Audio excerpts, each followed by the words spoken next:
One of the coolest things about posting my snowboarding videos to YouTube has been the free snowboarding tutorial I get in the comments after each post. I've been snowboarding for years, but I really had to relearn from scratch after I had ankle surgery a few years ago. So I've picked up a few bad habits since I relearned and never gotten lessons on how to correct those. So the comments have been really helpful. Three in particular I took to the mountain this week and really drilled, and one of them completely changed the way I carve. One of them was a complete disaster, and one of them really helped me in the powder and in choppy areas. So let's get into it. The first one came from Mr. Turtle 3531. He wrote two really long comments and actually provided areas where I could look at my own video and see what I was doing. It was really helpful. He said, keep your shoulders in line with your board. You're very open. You have your upper body fully turned and looking downward. This makes heel side turns very easy and toe side turns almost impossible. This is proved by you struggling with your toe side and almost always braking more hard on your heels. And I totally noticed that I was doing that. If you watch my videos, I would be fine going toe side, but then when I would hit heel side, I would brake quite a bit more just to control my speed because I was more confident on my heel side. And the reason why was because I was always kind of keeping my shoulders aligned with my line of sight rather than with the board. So my upper body was naturally fighting with my lower body.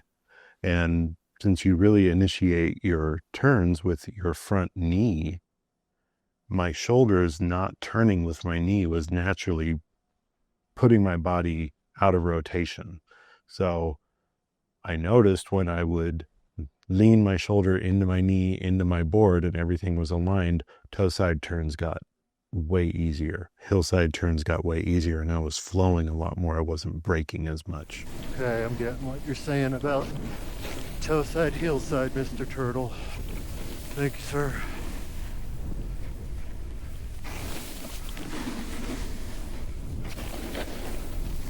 So that was a huge tip. Thank you, Mr. Turtle 3531. The second tip also came from Mr. Turtle 3531. I didn't even know this was a thing, but once I started looking in my own videos and noticing it in line at the lift, I saw it everywhere. So what he pointed out was I was pushing with my back foot in front of the board. So I tried that, and I guess because of my ankle surgery or, the fact that I'm goofy foot, I don't know. I could not do it. It was so hard at first. Oh, sorry, Mr. Turtle. I still can't do foot binds. I'm trying.